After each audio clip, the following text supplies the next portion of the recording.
Começa agora a entrevista com Jardel. Inteligência artificial na confecção de peças processuais e pareceres legais. Quais são os limites éticos? Ótimo, vamos lá. Primeiro ponto, a gente tem que entender que dentro dos limites éticos, a gente também precisa respeitar algumas leis, né? Principalmente como algumas questões autorais, algumas questões de identidade. E a ética, ela é como se fosse um acessório desse tipo de limite. Ou seja, vamos lá, nós temos dois perfis de advogados. Os advogados que fazem o famoso copia e cola, que às vezes acontece com muita frequência, e o advogado que usa da ferramenta para facilitar na elaboração de uma ideia, na correção de um texto. Então, quando você utiliza da inteligência artificial para auxiliar algo que é da sua criação, aí perfeito, você está respeitando o limite ético. Agora, quando você usa uma inteligência artificial para desenvolver uma peça processual, você já está andando no caminho errado da advocacia. Porque, infelizmente, a inteligência artificial, mesmo se tratando de inteligência, ela vai usar o mesmo padrão utilizado para um outro advogado. E aí a gente segue uma cópia de modelo, vira um ciclo de uma bola de neve, vira um ciclo infinito, e a advocacia ela acaba passando por uma visão ainda pior do que já que se encontra hoje. Então, o limite ético hoje é você utilizar da ferramenta da inteligência artificial como um meio acessório para facilitar na ideia da construção de um tópico, na correção de um texto, para aprimorar alguma mensagem ou então utilizar algumas ideias do latim. Então serve nesse ponto, mas mantendo sempre a identidade do escritório e a identidade do advogado. A inteligência artificial influencia na maneira como... De que forma na estrutura das universidades? Ela pode influenciar na estruturação do conhecimento. Ela pode te ajudar, por exemplo, a otimizar seus trabalhos, seus estudos. Não é? Você conseguir... O professor ele te passa um livro, você tem que uma bibliografia lá é utilizada pelo professor, você conseguir resumir o livro ou o capítulo para facilitar a sua vida de estudante, por exemplo.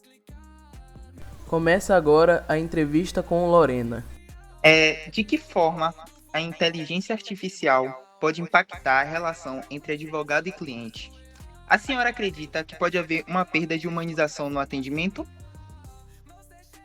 Então, eu acredito, apesar de utilizar bastante a inteligência artificial no meu dia a dia, eu acredito que pode sim tirar a humanização do atendimento.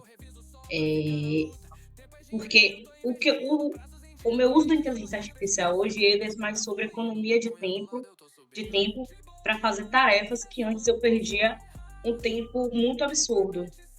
Por exemplo, revisar um texto. Mas eu não utilizo, por exemplo, para responder mensagem.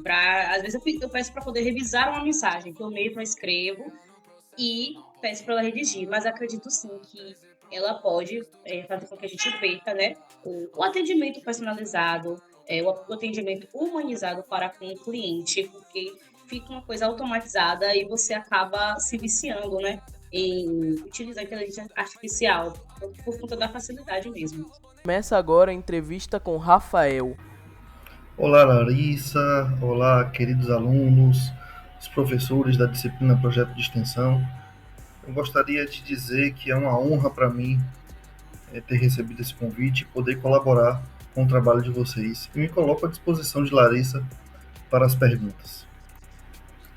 Obrigado por sua pergunta, Larissa. Muito interessante, porque os advogados precisam dominar no mínimo 3 frentes, né? Que seriam as frentes principais. Tem que ter uma leitura crítica dos dados, dos relatórios, né? Saber interpretar o que a inteligência artificial vai gerar e identificar quais são os possíveis erros ou vieses que possam comprometer aí a sua pretensão, né? E o conhecimento básico em tecnologia e produção de dados também é essencial. Não precisa ser um programador, obviamente, mas deve entender no mínimo como a ferramenta funciona, pois só assim você poderá gerar os prompts ideais, né? Então, quando a gente fala de comunicação também, e ética deve também estar entrelaçado, porque tem que manter o cuidado com o sigilo profissional, saber que quando você delega à máquina algumas decisões, você não pode delegar decisões humanas, né, decisões interpretativas, o raciocínio jurídico. Que um advogado que usa o sistema de jurimetria, por exemplo, para analisar sentenças, para saber filtrar dados, interpretar corretamente, decidir com base na ética, ele não vai terceirizar o raciocínio jurídico para a máquina, entende? Então, essas seriam as minhas dicas. E assim encerramos as entrevistas do nosso podcast. Esperamos que o conteúdo tenha contribuído para a sua reflexão e aprofundamento no tema. Muito obrigado pela sua presença e por acompanhar até aqui.